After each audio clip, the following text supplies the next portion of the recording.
We are back at Maryland Live. It's been about a month since we were here for our friend's 40th birthday. The trip was not planned as a poker trip, but as a holiday vacation to visit friends and family. After seeing the action last month, we definitely had to get in the session. We flew out of Tampa and had a layover in Charlotte, North Carolina. We were able to take advantage of the Amex Platinum Centurion Lounge and get free breakfast and drinks. When I travel for poker, I typically travel for free or for a very, very deep discount. This was a 7-day trip. We had planned to go to New York for a few days and see a few Broadway shows, but the weather unfortunately did not cooperate. Instead, we were able to work on some content, our businesses, and relax and spend time with some family. I used my Uber credit to get to the airport from my condo. I used points to book my flight. I also used points to book a hotel for one night. The next morning, I woke up and took the shuttle over to MarylandLive to put in a quick 2-5 session. We arrived at the poker room around 10 a.m. We only had a few hours to play, so we were definitely looking to hit and run. A new 2-5 The Limit game gets called. We buy in for the 1K max, and it doesn't take too long for us to get involved in a confrontation. So this first hand, we have an extremely aggressive fun player sitting directly to our left. He has raised or re-raised the first 4 pots since he sat down. This hand, we pick up ace king off in the cutoff. The hijack opens to 15. We put in a 3-bet to 50. The fun guy to our left on the button calls. The hijack gets out of the way. We're heads up and we see a flop of deuce 3 with 2 diamonds. We miss, but we have the nut no pair and are likely ahead of this fun opponent's wide range. We down bet 1/3. We would be making this play with our entire range. Unsurprisingly, our opponent decides to raise to 145. In my opinion, this raise makes absolutely no sense. In this situation, he could possibly have a hand like pocket 4s through pocket queens. He could be raising those hands for protection and maybe for value. Most players in this situation usually call, and if he did have a bigger pair, I would expect that he would be 4-betting pre-flop at some percentage of the time.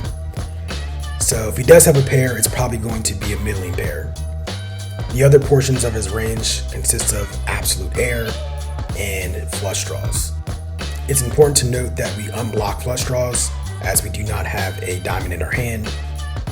If we jam all in this situation, we get a lot of his pairs to fold, but also get called by diamond draws that we're beating. If we happen to get called by a pair, we still have plenty of equity. We'll win about 25% of the time when we hit one of our 6 outs. With all that being said, I think there's only one best play. We take the high variance route, we apply maximum pressure, and prepare to embrace the variance. Our villain calls fairly quickly, the board runs out with 4 hearts, the 6 of hearts. In the moment, I think the river is a diamond and that we're crushed. We show and announce you're good. He shows ace-7 diamonds for a missed flush draw, and we scoop a 2K pot with just ace high. It always feels nice to make the correct read and your hand to actually hold up. Let me know in the comments if you guys would have made this play. What would you have done differently? A few hands later, we pick up ace-5 of spades under the gun. We open to 15. The same fun player to our left decides to 3-bet us to 30. He has about $500 in the stack now after rebuying. It folds around to the button who makes the call. He has about $700 behind. We also call closing the action. The flop is jack 8-4 with 2 spades. We check, the fun guy decides to check, and the button bets 15. With an aggressive image, we decide to go ahead and raise to 175. The fun player gets out of the way. The button doesn't take too long before calling. The pot's about 140. The turn is now the deuce of spades, giving us the nuts. We decide to check to try to induce and kind of make it look like we're scared of spades. Unfortunately, our opponent decides to check back. The river is the king of diamonds. I feel like we make a mistake here when we decide to move all in. I think the villain's most likely holding here is a jack. We should be betting small in this situation in an attempt to get a crying call. Unfortunately, our opponent folds. The previous hand definitely factored into the way I decided to play this hand. My thought process at the time was I wanted to make my hand look more bluffy. I mean, we did just put in $1,000 the hand before with ace high. I thought our opponent would possibly call us light, but unfortunately my read was wrong. Next shuffle, we pick up ace 1 off from the button. There are 5 limps to us, and we decide to raise to 40. The under the gun decides to call. He has about $200 in his stack. The cutoff calls. We are seeing a flop 3 ways. The pot's about 135. The flop comes jack 7 deuce with 2 diamonds. It checks to us, and due to the fact that there is an extremely short stack, we decide to check it back in hopes of realizing our equity. The turn is the queen of diamonds, bringing in a flush. It checks through. The river is the jack of clubs.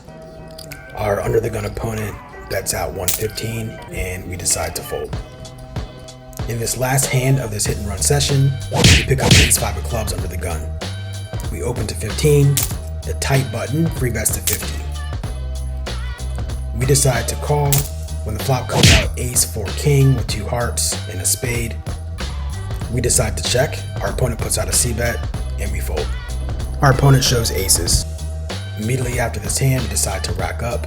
We head over to the cage, cash out. We played a little less than 2 hours. We were in for 1K and out for $2,161 for a net profit of $1,161.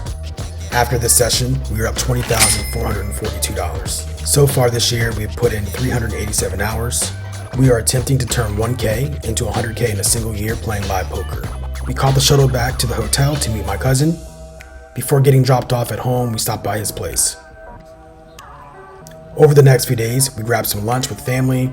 We go to a cool French spot in Bethesda. We took a trip to the DC Improv to see a comedy show. We also visited the Holocaust Museum. Overall, it was a successful trip.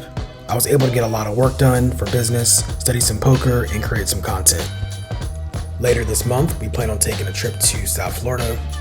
Our goal is to play in at least 10 poker rooms within 4 days. Thank you for watching. Until next time, remember to embrace the variance in life and in poker.